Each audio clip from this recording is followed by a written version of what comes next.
twongeye turatomboye bana b'Imana kuba natwe Nyagasani duhamagara ngaha kuri buri munsi kugira ngo tugirire neza adukize ku izina ry'Imana Data na Mwana na Roho Mutagatifu amen. Amahoro bana b'Imana, ni muhumure, Imana iradukunda, ije kuduhumuriza kuri wa gatatu w'icyumweru cya kabiri cya Adventi tariki 7 Ukuboza 2022 ubwo duhimbaza Mutagatifu Ambroise umwepiskopi wa Milani. Isomo rya mbere ryo mu gitabo cy'umuhanuzi Izayi umutwe wa 40 umurongo 25 kugeza ku 31. Ninde mwangereranya nawe? Ninde twaba duhwanye? Uwo ni nyir'ubutagatifu bivuze. Nimubura amaso yanyu murebe. Ninde waremye biriya binyarumuri mubona, akabizengurutsa ikirere nk'ingabo ziyereka, akabihamagara byose mu mazina yabyo, afite imbaraga nyinshi akajya n'umurego ukomeye, bigatuma nta na kimwe kibura. Yewe Yakobo, yewe Israheli, ni kuki wavuga uti inzira yanjye yihishe Uhoraho, Imana yayobewe ibyanjye? Mbese ni wari ubizi? Nta nubwo wigeze kumva bivugwa? Uhoraho ni Imana y'ibihe byose, yaremye isi kuva aho itangirira naho iherera. Ntiyigeze ananirwa, nta nubwo acogora, nta buryo wacengera ubwenge bwe. Umunyantege nke amuha imbaraga, agakomeza unaniwe. Abakiri bato bacika intege bagacogora, ndetse n'abagabo b'intwari bakagwa rwose. Ariko abiringira Uhoraho bazongera kubona imbaraga, bazatumbagira mu kirere nka za kagoma, biruke ubutananirwa, bihute nta kudohoka. Iryo ni ijambo ry'Imana. Zaburi ni 103. Mutima wanjye singiza Uhoraho. Mutima wanjye singiza Uhoraho, nicyo cyose gisingiza izina rye ritagatifu. Mutima wanjye singiza Uhoraho, kandi wibagirwe na kimwe mu byo yaguhaye. We ubabarira ibicumuro byawe byose, akakuvura indwara zawe zose. Wowe ari ubugingo bwawe mumva, akagutamiriza ubutoneshwe n'impuhwe. Uhoraho n'umunyambabazi n'umunyampuhwe, atinda kurakara kandi akagira ibambe. Ntaduhana bihwanye n'ibicumuro byacu, ntatwihimura akurikije amafuti yacu. Mutima wanjye singiza Uhoraho. Nyagasani Yesu nabane namwe. Amagambo mu Ivanjili ntagatifu yanditswe na Matayo umutwe wa 11 umurongo 28 kugeza kwa 30. Muri icyo gihe Yesu aravuga ati, nimungane mwese abarushye n'abaremerewe, nge nzabaruhura.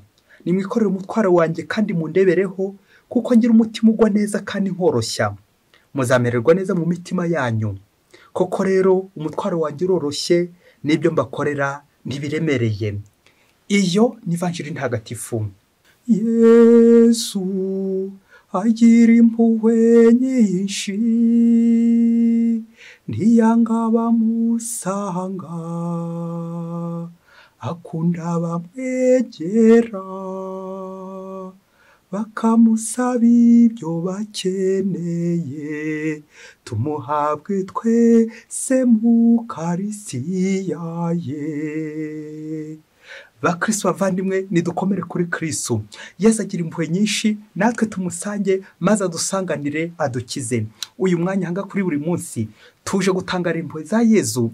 Impuhwe za Yesu zikora kurenza ubushake bwacu. Impuhwe za Yesu zikora kurenza imyumvire yacu. Impuhwe za Yesu zikora kugeza naho twego tutageza. Kubera iki? Kubera impuhwe z'Imana, kubera impuhwe za Yesu Kristo. Turiho kubera impuhwe z'Imana. Ibyo dukora byose ni kubera impuhwe z'Imana. Natwe rero tuzirikane ko Yesu ari umunyampuhwe, kandi koko aje kudukiza. Ahangaha nawe uze guhava, nawe umukristo muvandimwe, aho urwaye, uburwayi ufite, ibibazo ufite, ibigushikamira, ibikuremerera, ibikugoye muri uno mwanya, bizane tubishyire Yesu ahangaha maze turuhure, kuko Yesu Kristo niwe karuhura, niwe turuhura. Amasomo y'umunsi araryoshye cyane ubwo tujya kuzirikana ku ngingo nziza igira iti gusunikwa n'Imana. Gusunikwa n'Imana bavandimwe, burya hari igihe ugera ahantu ukibaza utese Nyagasani, noneho ngandaza guhikura gute? Wajya kugira gutyo ukabona Imana iragusunitse, wajya kugira gutyo ukabona bya bintu birakemutse, wajya kugira gutyo ukabona ibyashyamba rugiye kunyuramo ry'inzitane, ubuzima bugoye cyane, ibintu utazi ukuntu biza kurangira, utazi uburyo biza gukemuka, wajya kubona ukabona birakemutse. Aha ni bikemuye. Gusunikwa n'Imana no kubera Imana. Inshinga rero gusunikwa, twego turasunikwa, akaba ari Imana nyine dusunika. Gusunikwa n'Imana. Akavuga igira iti uhagarika icyo n'ingwe aravoma. Natwe rero Imana igenda idusunika kugira ngo tugere gute? Tugera heza, idusunika ahantu heza, tubeho neza. Akamvugo y'ikilatini y'umuhanga Aristote ati quid movetur ab alio mauvais tour. Bikavuga mu gifaransa ngo tout ce qui est mis par un autre. Ikintu cyose kinyeganyega, ikintu cyose kigenda, ikintu cyose gisunikwa, ikintu cyose kiguruka, nuko hari ugisunika, nuko hari ukigendesha, nuko hari ubyihisha inyuma, nuko hari uri kugikurura, nuko hari uri gukijyana. Moteur, icyo nicyo bita moteur. Iyo moteur rero isunika ibyo bintu niyo twita Imana. Imana niyo dusunika. Ibyo dukoze byose bikagenda neza no kubera Imana. Iyo turiye bigakunda no kubera Imana. Mukristo muvandimwe n'ubyuko ukabona birakunze no kubera Imana. Mukristo muvandimwe n'urya ukabona birakunze, ukabona icyo ufungura, ukabona icyo urarira, uyushimira Imana no kubera Imana. Iyo niyo moteri yabikoze. Moteri rero ni Imana. Le mouvement, kuyega, kugenda, gusunikwa n'Imana. Natwe rero turahangaha kuri buri munsi tuje gusunikwa n'Imana. Ariko aho Imana itujyana ni hehe? Ni mu ijuru nyine kugira ngo tubane nayo. Naho ubundi Imana yo mu gihe abantu bamwe naringiye kuvuga Sekibi n'abambari be badusunika ikuzimu, bakadusunika mu rwobo, Imana yo iratuzamura ikadusunika itujyana hehe mu ijuru. Ibyo ni byo Yesu Kristo aje kudukorera ahangaha, agiye kudusunika. Turaza kubona ingero z'abantu Imana yagiye isunika. Nawe rero uze gushishoza kuri izo ngero, cyane cyane n'urugero rwa Mutagatifu Ambroise duhimbaza none. Uze gushishoza kuri izo ngero zose, aba bahanuzi bose, umuryango w'Imana ugenda usunikwa n'Imana, iyi mbaga iri imbere ya Yezu. Tuze kureba uburyo bwose Imana yagiye basunika, nuko bagakorerwaho ibyo bikorwa, igikorwa cy'Imana gusunikwa, bakagera heza, kandi barangiza kugeza heza bakageza imbaga y'Imana aheza. Kubera Imana, gusunikwa n'Imana. Imana niyo yabikoze, n'Imana yabishatse, n'Imana yabikoze. Izo mbaraga z'Imana nizo tujye gutangarira. Mu isomo rya mbere twazirikanye umuryango w'Imana, nanjye kuvuga uriho nabi, uri mu kaga, uri mu ijyanwa bunyago, ariko umuhanuzi agerageza kubabwira ko Imana iri hasi. Ihumure ry'Imana, umunsi turakira ihumure ry'Imana, ukuntu Imana ihumuriza umuryango wayo, iwusezanya ko uri hafi, ikawereka ibintu byose yawukoreye, ikawereka ukuntu kose yawutabaye mu buzima bwawo. Isiraheli, ese na n'ubu nturambona? Nguko Nyagasani dukorera ibitangaza byinshi, ariko akenshi twebwe amaso yacu akabarahumye ntitumubone ko ari kugenda ubikora. Ibyo byose byakoretse neza nuko bera Imana, ni Nyagasani bisunitse nyine, nuko twasunitswe n'Imana. Ndetse n'abadandabirana Imana ikabakomeza muri iri somo kugira ngo bakomere, kuko bose bishingiwe n'ikibyeyi, bishingiwe n'Imana. Imana niyo iri kubasunika, bari kugendeshwa n'Imana. Iyo ni gusunikwa n'Imana, nakagombye kugenda nemye kuko nyine mfite ubwegamiro. Ubwo umuhanuzi yagize ati abakiri bato bacika intege bagacogora, ndetse n'abagabo b'intwari bakagwa rwose, ariko abiringira Uhoraho bazongera kubona imbaraga, bazatumbagira mu kirere nka za kagoma, biruke ubutananirwa, bihute nta kudohoka. Amen, amen, amen, amen, amen. Nguko kuguruka ari nuri kungurutsa ari Imana nyine. Siporo ni Imana, mfatiye ku Mana, Imana ikasunika ngagera mu kirere nkiruka. Kubera iki? Hari umuntu nyine uri gutuma niruka, hari umuntu uri gutuma byose bikoreka kandi bikagenda neza bikihuta. Uwo ninde? Uwo ni Imana. Iyo namaze kumenya ububasha bw'Imana ko aribwo buri kunkoresha, nakagombye gupfukama ngaca bugufi, ubundi nanjye ngasingiza Imana nk'uko muri ibyo Zaburi yabigenje ati umutima wanjye singiza Uhoraho. Amen, amen, amen. Nguwo umutima usunikwa n'Imana, nguwo umutima uri mu Imana, nguwo umutima uhorana n'Imana, nguwo umutima wishingiwe n'Imana, ngeze imbaraga z'Imana. Uyu mutima rero muri ibyo Zaburi ari kuririmba, umutima w'impuhwe, umutima w'imbabazi, araganisha kuri Yezu Nyirimpuhwe twumvise muri Ivanjiri, ufite umutima utuza kandi woroshya, nuko agatega ibiganza bye yiteguye kwakira abababaye, abananiwe, abarwayi, indembe, abantu bose afite intege nke, maze akagera gute akabagirira impuhwe. Ubwo yagize ati nimungane mwese abarushye n'abaremerewe, nge nzabaruhura. Amen, amen, amen. Uko Yezu Kristo tureba akabona turananiwe, akabona hari abantu bagiye badushikamira, akabona hari ibintu byagiye bidushikamira, akabona ukuntu turi ku ngoyi ya Sekibi, akabona ibyo turi mu jyanwa bunyago, akabona ibyo turi mu byaha, ibyaha biri kudushikamira, umuzigo w'ibyaha uturemereye n'ibindi byose bidukanga mu buzima. Nuko Yezu agaturembuza ati nimungane mwese, urimo nanjye ndimo, ngwino dusange Yezu kugira ngo dusanganire, atugirire impuhwe maze natwe adukize. Nguko gusunikwa na Yezu. Ese Yezu Kristo nanjye nta bintu ari kumamagarira koko bindushya kugira ngo akomeze kunsunika maze nduhuke n'izo ngoyi, iyo mitwaro? cyane cyane umutwaro tugomba kuruhukaho ni umutwaro w'icyaha. Iyo wikoreye ibyaha biragoye nyine ko watera imbere mu bukristo. Niyo mpamvu Yesu Kristo agira ngo agire gute aturuhure. Ngiyi ni intebe ya penitensiya, aho Yesu Kristo aduhamagara kumusanga kugira ngo aturuhure iyo mitwaro, imitwaro y'ibyaha, imitwaro twikoreye n'ibindi byose bitubuza amahwemo, bigatubuza Imana, bigatubuza amahoro, bya bindi bidushikamiye. Ibyo byose Yesu Kristo aratwinginga. Twumviye inkuru za Yesu twinginga ati nimukoreye imitwaro yanyu mundebereho, kuko agira umutima ugwa neza, umutima wa Yesu Kristo, umutima ugomba kudusunika ya moteri, maze tukamererwa neza, tugasunikwa n'Imana, tukagenda neza twemye. Kubera iki? Yesu Kristo nyirimpuhwe aradusigasiye. Quid mauvais tour ab alio mauvais tour, tout ce qui est mis par un autre. Igisunikwa cyose niba nagiriwe ubuntu ni Yesu Kristo wabungiriye, ni ibintu byakoretse nuko ari Yesu Kristo wabigiyemo, niba dosiye yanjye yatambutse bikagenda neza nuko ari Yesu Kristo wabivuze, naho ubundi ngewe ntacyo ntishoboreye, n'undi muntu ntacyo yakumarira usibye Yesu Kristo wenyine wakoresha uwo muntu. Yesu Kristo akamukoresha, murumva ko ari gukoreshwa nyine. Muri aka kanya tujye gutangarira ubuhamya bw'ibisunikwa, twibaze n'ibintu bibisunika, ubundi tuze guhakura isomo ryo kwicisha bugufi. Umunsi umwe ngo abagabo batatu ngo baravukanaga, bari abavandimwe, bacuruza amabuye y'agaciro mu nzira y'amazi, voie maritime, domare maris, inzira y'amazi. Nuko rero ko bacuruzaga, abagabo ngo baravukanaga uko bari batatu, hari harimo imfura, ikirondamfura ndetse n'umuhererezi. Nuko ngo umunsi umwe baza kugenda, uko bakoraga ingendo, uko bashoraga imari zabo, bakagaruka nyine bungutse. Umunsi umwe noneho nanjye kuvuga amahirwe aza kubasekera, bashora imari, buri wese yari afite imigabane, ngo umuherezi ngo niwe ufite imigabane myinshi muri bo. Nuko ngo baza gushora imari yabo, babona mu y'agaciro menshi cyane, barunguka bikomeye cyane. Nuko ngo bageze mu nzira, bari mu bwato bari kwambuka. Urumva inzira y'amazi burya ababyeyi bagoranye cyane, haba hari imihengeri, imiyaga, imvura n'ibindi byose bishobora kubangamira ubwato ndetse n'abagenzi. Urumva kurohama biba byoroshye muri icyo gihe.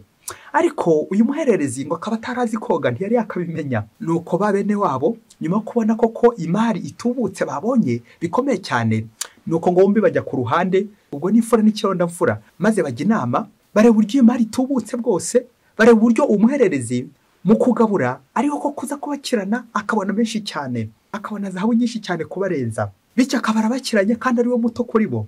Nuko bajya inama, bumvikana ko mu gihe asinziriye baza kumwoheraho urusyo, ibuye rinini cyane, ubundi bakamuroha, bagera mu rugo nyine bakavuga uburyo yarohamye, kubera ko nyine atarazi koga.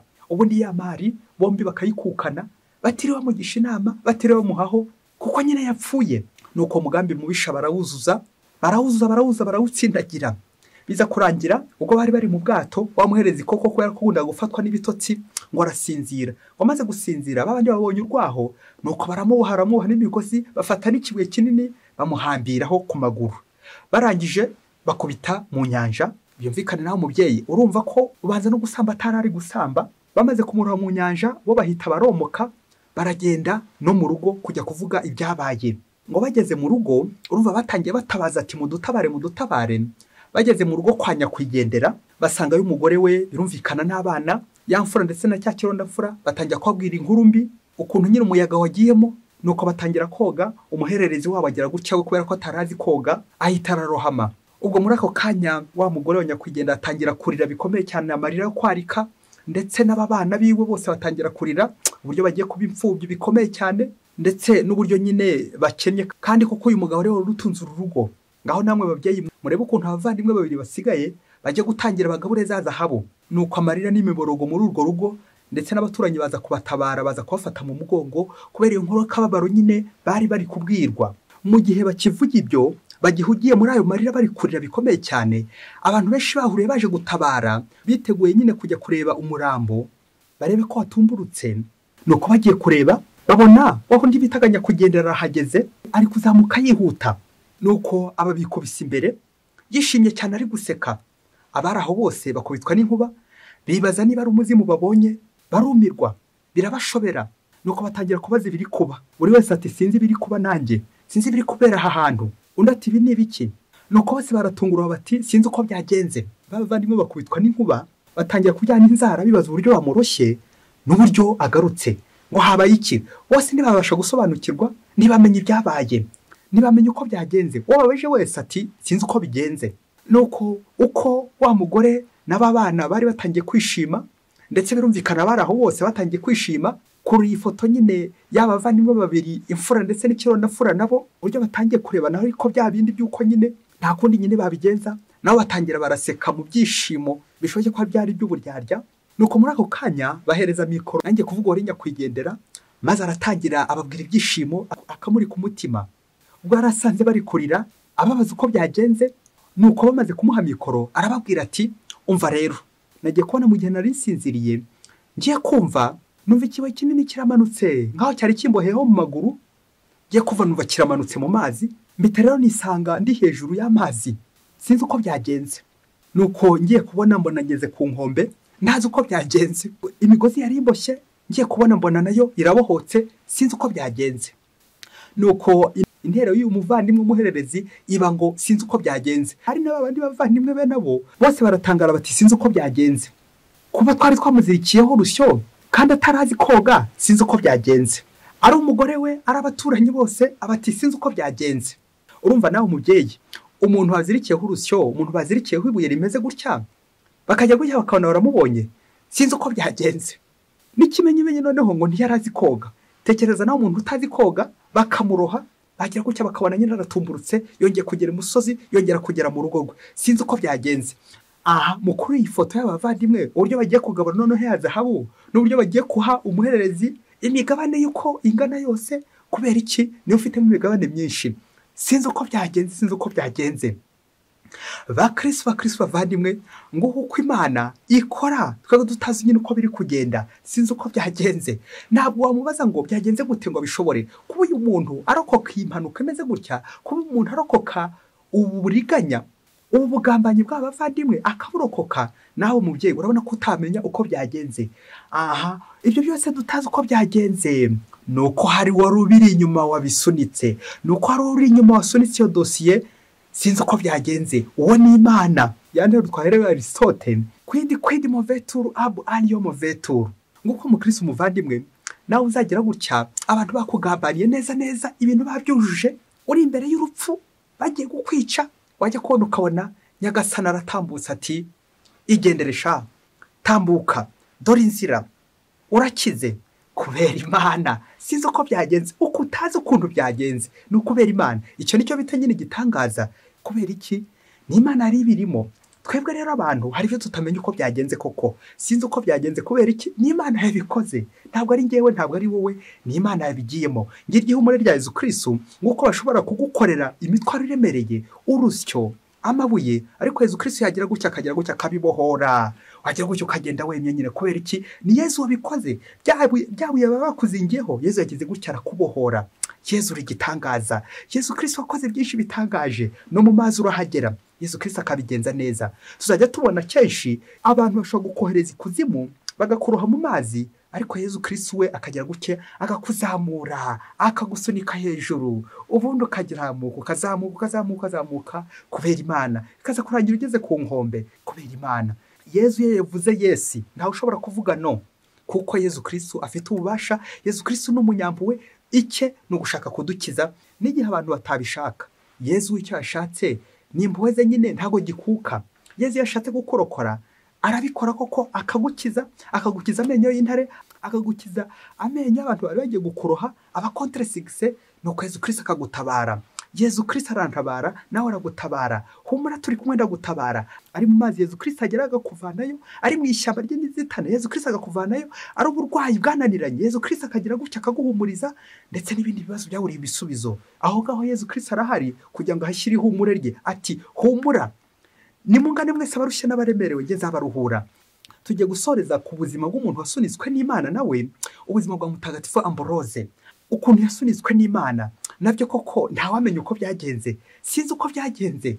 Ibi bintu bakristo bavandimwe sinzi uko byagenze mu buzima bwa buri munsi, na mutagatifu Ambroise yabinyuzemo.